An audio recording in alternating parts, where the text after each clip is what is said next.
We packed up the car. I'm talking all this smack about let's see how it's going on, knowing good and darn well that my heart rate was probably 135.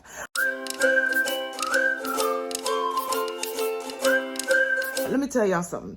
Summer vacation is coming up really soon. And just like I received an invite in 2022, another invite has been extended to me. And guess what, y'all? I cannot drive the distance. So guess what I have to do? I have to fly. The problem with this is that my experience of flying is really fresh. It's less than 2 years old. And boarding that plane again, well, let me just tell y'all a little bit about me boarding in 2022 so that y'all can understand my trepidation and my hesitation and my Lord help me a nation about doing this again.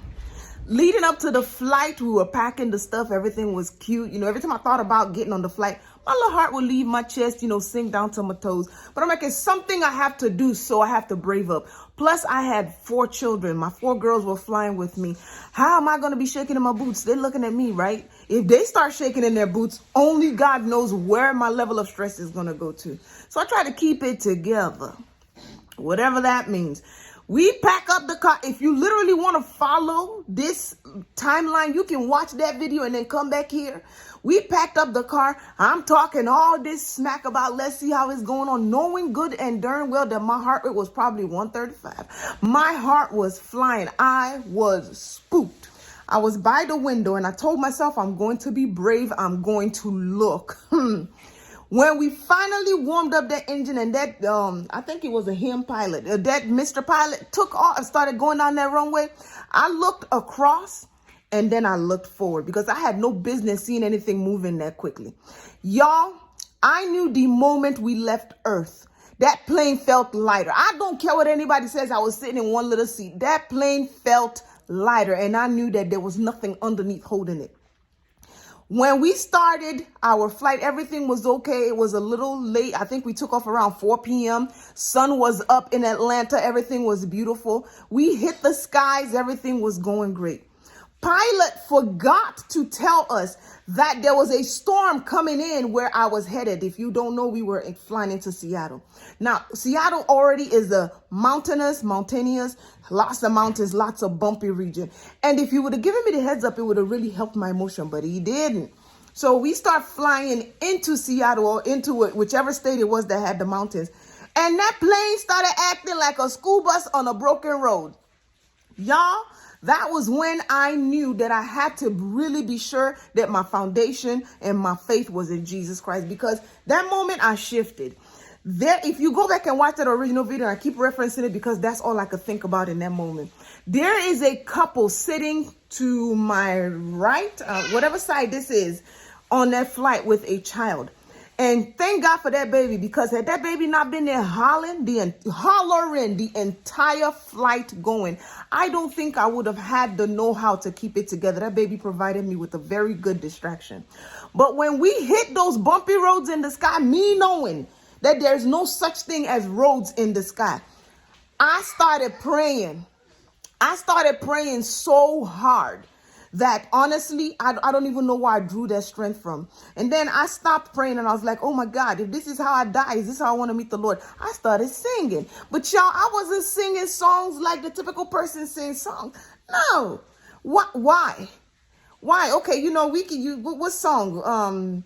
Jesus, draw me. No, don't draw me close, Lord. No. Jesus, let me live. You understand?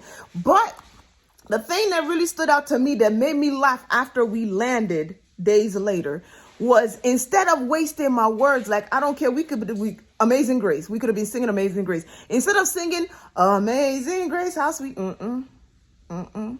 your girl was singing Jesus, Jesus, Jesus, Jesus.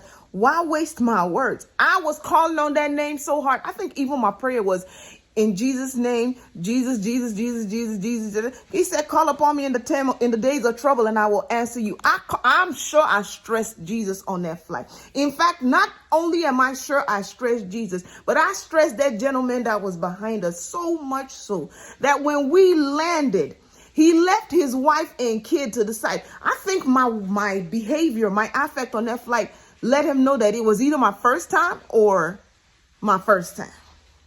He left his family and he walked me and my girls over to where the luggages are because he was like, this poor novice, scared to death woman, let me help her get her to where she is going.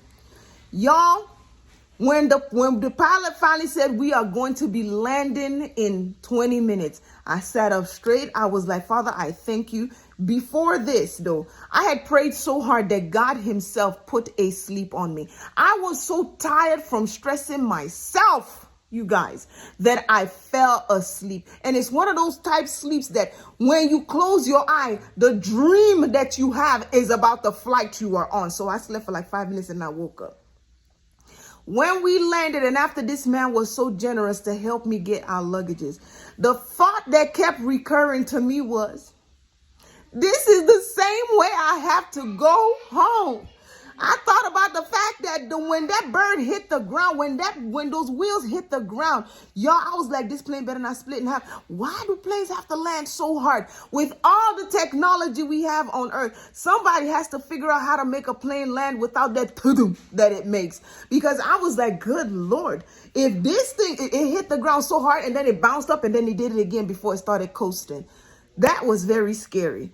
Like I said, thought in my head was, this is how I have to go home. So the whole time I'm there in Seattle, I'm praying, Father, calm my spirit because I am spooked. Why am I going to lie to myself? The only way to handle any situation is to be directly honest with yourself. So I wanted to be honest with myself.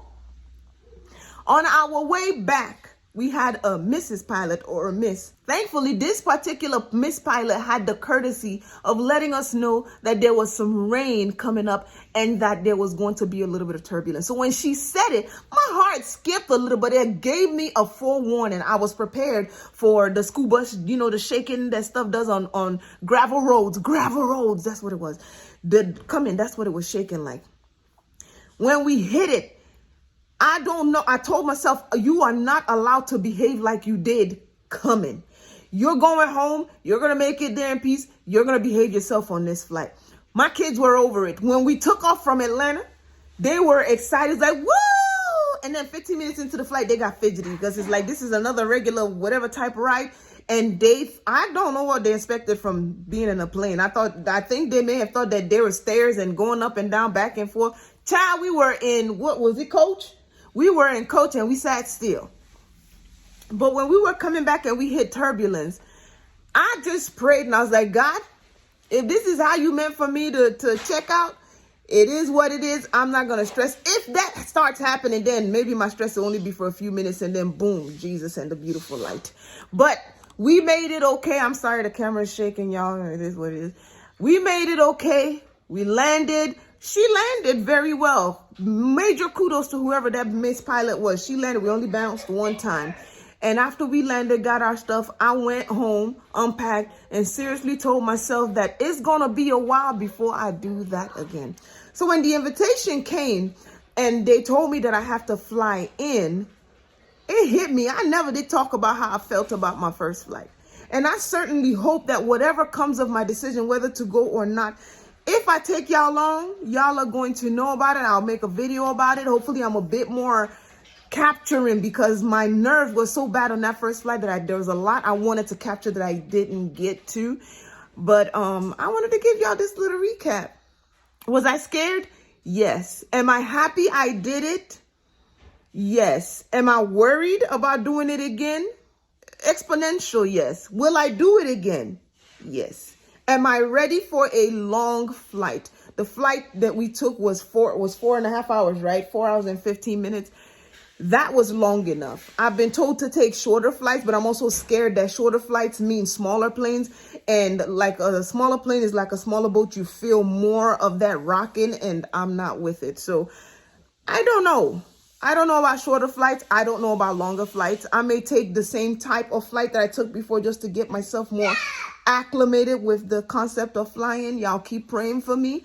Keep coming back. Keep checking this channel. I'm going to try to stay more posty. I don't know. I'm not a lot of YouTube terminology type person, but I will do my best to upload some more content on here. Y'all tell me, if you had to fly, what do you do? How do you manage your nerves? Somebody told me to take, what does it say? There's a pill that you're supposed to take, Dramamine.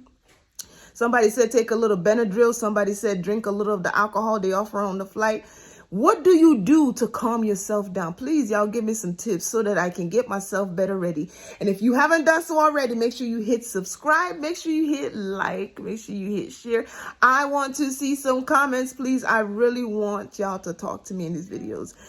Until the next one, it was so nice catching up with you all. Have a beautiful rest of your day wherever you find yourself in this world. God bless you. I love y'all. Mwah.